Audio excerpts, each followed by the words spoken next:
ونعوذ بالله من شرور أنفسنا وسيئات أعمالنا من يهد الله فلا مضل له ومن يضلل فلا هادي له أشهد أن لا إله إلا الله وحده لا شريك له وأشهد أن محمدا عبده ورسوله لا نبي ولا رسول بعده اللهم فصل وسلم على سيدنا محمد وعلى آله وصحبه وسلم تسليما كثيرا أيها الناس اتقوا الله في السر والعلانية لعلكم ترحمون فقال تعالى يا أيها الذين آمنوا اتقوا الله حق تقاته ولا تموتن إلا وأنتم مسلمون. Jamaah sidang Jumat rahimakumullah. Di dalam salah satu kitab karangan Al-Imam As-Suyuti yang bernama kitab Al-Hawi lil Fatawa atau lil Fatawi, Imam As-Suyuti di sana menjelaskan tentang kondisi kita umat manusia sesaat setelah kita berpindah menuju alam barzakh, yaitu saat kita berada di alam kubur. Barzakh artinya adalah tempat transisi, sebagaimana yang Allah katakan dalam suratul Rahman, bainahuma barzakhun la yabghiyan. Ketika Allah menjelaskan tentang pertemuan dua laut, ada laut tawar dan ada laut asin, di antara keduanya barzakhun la yabghiyan. Artinya alam barzakh bagi kita itu adalah alam transisi, berpindah dari alam dunia menuju alam akhirat. Kita singgah sejenak di alam barzakh. Sejenaknya alam barzakh tentu tak sejenak kita singgah di dunia ini. Jamaah rahimakumullah, apa yang dijelaskan oleh Imam As-Suyuti, beliau mengutip satu buah hadis, yuftanu ithnani, ada dua golongan orang yang akan ditanya oleh Allah ketika masuk ke alam barzakh, tentu melalui wasilah malaikat-malaikatnya. Golongan yang pertama al-mu'min, yang kedua wal munafik. Jadi yang akan ditanya di alam barzakh itu hanya dua golongan saja. Selain dua golongan ini tidak akan ditanya lagi oleh malaikat. Yang pertama orang mukmin. Lalu yang kedua adalah orang munafik. Selain keduanya tidak akan ditanya. Yang tidak akan ditanya yang pertama adalah auliyaullah, para kekasih-kekasih Allah, minal anbiya wasyuhada wassalihin, yaitu para nabi, para syuhada dan orang-orang soleh yang sudah dijamin masuk surga. Dia tidak akan pernah ditanya lagi di alam kuburnya terkait man rabbuka dan lain sebagainya. Lalu yang kedua yang tidak akan ditanya di alam kuburnya adalah orang yang ingkar kepada Allah, sejelas-jelasnya ingkar, baik dalam bentuk kekufuran atau mungkin masih dia berstatus muslim tetapi hari-harinya diisi dengan mengolok-olok Islam atau bercanda dengan ajaran Islam. Maka yang seperti itu tidak akan ditanya oleh Allah terkait apa agamanya, siapa Tuhannya dan lain sebagainya. Jadi yang hanya ditanya adalah dua orang saja. Yang pertama al-mu'min. Dijelaskan berapa lama orang mukmin akan ditanya di alam kuburnya. Rasulullah melanjutkan hadisnya, fa ammal mu'minu fayuftanu fi sab'i ayyam. Adapun orang yang beriman maka akan ditanya oleh Allah dalam 7 hari 7 malam. Jadi kita ini nanti kalaulah kita termasuk golongan orang yang beriman, akan Allah tanya terkait man rabbuka itu selama 7 hari 7 malam. Apakah itu sebentar? Mungkin kalau kita pakai hitungan hari ini itu sebentar. Tetapi kalau kita pakai hitungan Allah, Allah berfirman, wa inna yawman 'inda rabbika ka'alfi sanatin mimma ta'uddun. Satu hari menurut Tuhanmu itu sama dengan 1000 tahun menurut kalian, kata Allah di dalam Al-Quran. Artinya satu hari kita di alam barzakh itu sama dengan 1000 tahun kita alami di dalam kehidupan ini. Jadi kalau kita yang sudah hidup 50 tahun berasa sudah sangat lama kita hidup di dunia, 60, 70, maka nanti di alam barzakh satu harinya itu sama dengan 1000 tahun. Alhasil kalau kita ditanya selama 7 hari, berarti proses tanya jawab terkait siapa diri kita ini di hadapan Allah 7000 tahun.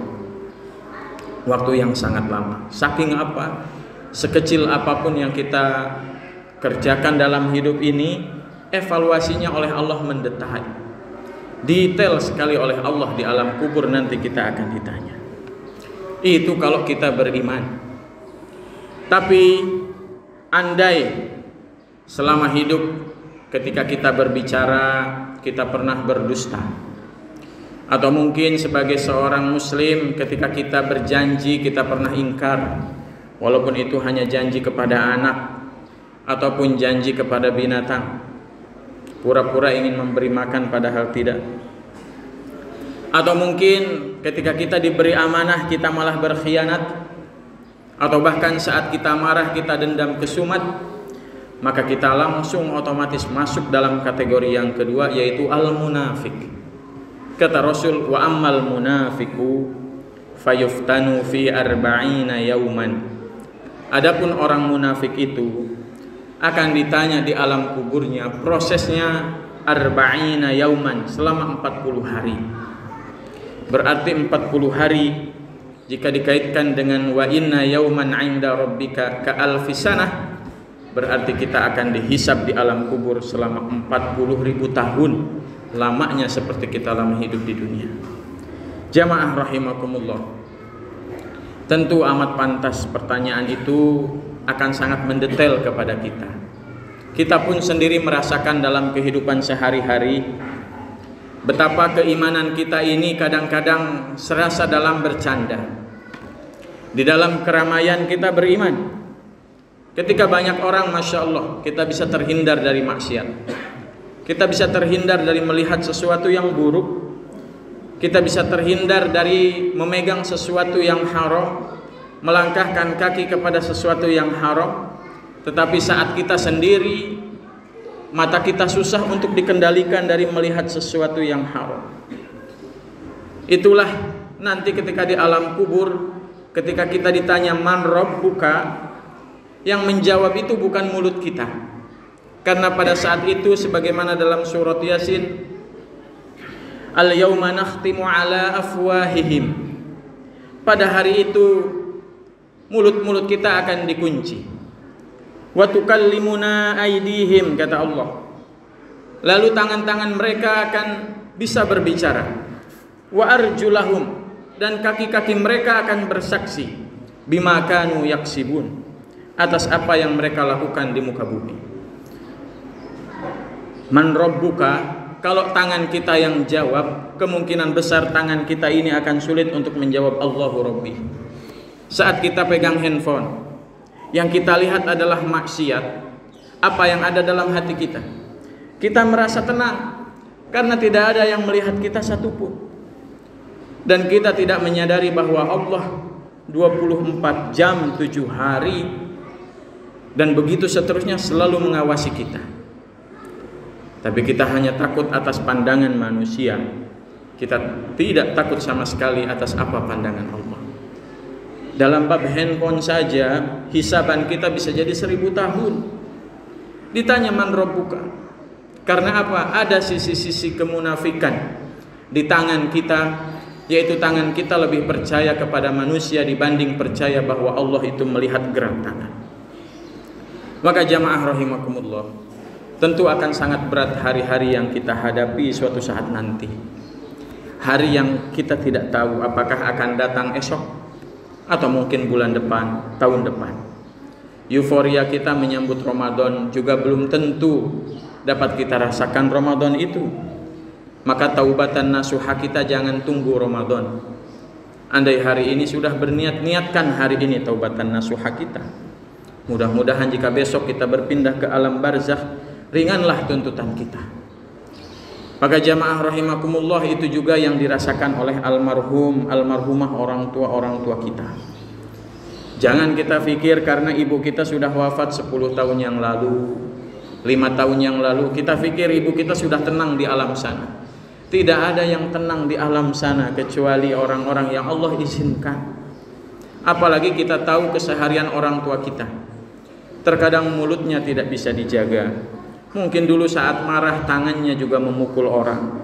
Mungkin dulu pernah kita mendengar ibu kita membicarakan kejelekan orang lain. Dan kita sebagai orang yang hidup, saatnya kita memintakan ampun kepada Allah untuk orang tua kita. Karena kita yakin hari ini urusan man rabbuka mereka itu belum selesai. Jangankan 10 tahun, jangankan baru wafat 20 tahun, orang tua kita yang sudah wafat 50 tahun pun man rabbukanya itu belum selesai bisa dijawab dengan Allahu Rabbi. Makanya jangan selesai-selesai kita memintakan ampun untuk orang tua kita, ibu kita, ayah kita. Jamaah rahimakumullah, apalagi untuk kita dan bekali anak-anak kita. Karena hari-hari yang sesungguhnya adalah hari-hari nanti kita di akhirat. Hari-hari yang kita alami sekarang ini hanya hari-hari bercanda saja. Kemarin kita untung besar, hari ini kita rugi. Hari ini kita jualan untung besar, ternyata besoknya rugi. Hari ini di kantor kita dapat bonus, tahun depan, bulan depan ternyata kita dapat potongan. Dunia ini hanya bercanda saja. Tetapi bercandanya harus kita ajak serius untuk urusan-urusan akhirat, untuk urusan-urusan bertemu dengan Allah Subhanahu wa taala. Maka jamaah rahimakumullah, pertanyaannya kira-kira apa saja yang bisa meringankan pertanyaan-pertanyaan kita di hadapan Allah nanti? Atau mungkin apa yang bisa meringankan orang tua kita sekarang di alam kuburnya? Karena salah kita menjawab tidak seperti di dunia. Ada ujian susulan, ada remedial, ada her. Di alam kubur kita salah menjawab, maka Allah kirimkan malaikat yang menyiksa kita. Mungkin dikirimkan binatang-binatang buas, ular dan lain sebagainya untuk menghabisi jasad kita, lalu Allah kumpulkan kembali, dilengkapkan kembali. Jadi amat menakutkan kita di alam kubur itu. Maka hari ini kita masih punya kesempatan. Yang pertama, cara kita untuk meringankan di alam kubur diantaranya adalah dengan tilawatul Quran, memperbanyak baca Al-Quran. Jadi bapak-bapak sekalian, ketimbang waktu kosong kita pakai untuk membicarakan sesuatu yang tidak bermanfaat, apalagi wabah bapak-bapak yang mungkin pekerjaannya sudah mapan, kadang-kadang yang dibicarakan tentang istri, menambah istri, hal-hal yang tidak bermanfaat sebenarnya dibanding dengan kita berzikir atau memperbanyak tilawatul Quran.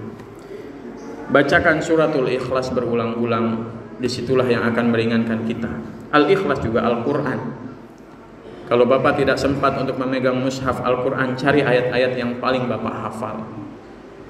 Mungkin suratul Kautsar, mungkin suratul Nas, dibaca berulang-ulang. Karena kata Rasul, Iqra'ul Quran fa innahu ya'ti yaumal qiyamati syafi'an li ashabihi. Bacalah oleh kita Al-Quran, dan Al-Quran inilah yang akan menolong kita nanti pada saat hari-hari genting. Kiamat artinya hari-hari genting. Sejak kapan dimulai hari genting itu? Sejak kita dicabut nyawanya, sejak kita sekarat. Karena di dalam pandangan kita ada pandangan orang tua kita yang mengajak ke surga, nyatanya itu adalah setan yang mengajak ke neraka. Andai kita mengiyakan, maka kita sudah mengiyakan untuk keluar dari Islam. Maka bacalah Al-Quran supaya di hari-hari genting itu, di hari sakaratul maut kita ditolong oleh Allah dari bayangan-bayangan setan yang menyerupai orang tua kita. Hari genting kedua adalah saat kita di dalam kubur. Maka dari itu perbanyak Al-Quran untuk meringankan pertanyaan kita nanti di alam kubur, dan hadiahkan pahala bacaan Al-Quran untuk orang tua kita, kakek nenek kita, untuk meringankan mereka di alam kubur. Itu yang pertama. Lalu yang kedua, jamaah rahimakumullah, dan ini adalah janji Rasulullah, yaitu dengan bersedekah. Bersedekah ini amat kuat sekali hubungannya dengan meringankan siksaan di alam kubur. Karena redaksi hadisnya adalah janji. Dan sedekah ini luar biasanya, Rasulullah tidak mencontohkan dengan sedekah 1 unit masjid atau sedekah 50 sak semen. Tetapi Rasulullah mengatakan ittaqun nara walau bisyikki tamratin. Kata Rasulullah, jauhilah api neraka. Walaupun ini hadisnya hadis khobar, berita, tapi sebenarnya ini adalah hadis insya. Insya itu sebenarnya hadis penekanan. Jadi maksud Rasul itu apa? Maksudnya ittaqun nar walau bisyikki tamratin, bersedekahlah kalian dengan sebutir kurma, dan itu yang pasti akan menghentikan siksaan api neraka. Saat kita bersedekah dengan sebutir kurma, kita hadiahkan untuk orang tua kita, maka sudah janji Rasul, ketika kita bersedekah, Allah hentikan siksaannya di alam kubur. Lalu kita sedekah lagi, dihadiahkan untuk ayah kita dan lain sebagainya. Apalagi kalau jumlah sedekah kita dalam jumlah yang luar biasa. Apalagi kalau sedekah kita masuk kategori sedekah jariyah, bukan hanya sedekah makanan, sedekah untuk masjid, token listrik, mungkin fasilitas-fasilitas yang belum tersedia di masjid. Maka sedekah itu akan menjadi amal jariyah yang tidak akan pernah terputus, sehingga semenjak kita bersedekah jariyah, sejak saat itu sampai akhir, ketika benda yang kita jariyahkan itu masih terpakai fungsinya, maka selama itu pula orang tua kita akan dihentikan dari siksa kuburnya. Makanya Bapak Ibu sekalian, Bapak-bapak sekalian, yang harus kita kumpulkan sekarang ini bukan hanya sekedar biaya pensiun supaya kita hidup tenang setelah pensiun. Yang harus kita tabung serius adalah tabungan wakaf, supaya nanti kita tenang saat 7.000 tahun atau 40.000 tahun ke depan dalam hidup kita. Dan yang lebih luar biasanya lagi, kalau bapak-bapak sekalian bisa bersedekah ke lembaga pendidikan, di mana saat kita bersedekah jariyah, lalu sedekah itu akhirnya menghasilkan anak-anak yang soleh dan solehah, santri-santri yang soleh dan solehah. Lalu santri-santri itu pada akhirnya dia juga berdakwah dan mengajarkan agama lagi, maka sampai terus ilmunya diamalkan, maka selama itu pula siksaan kubur kita akan Allah hentikan. Dan itu insya Allah akan terhenti di hari kiamat.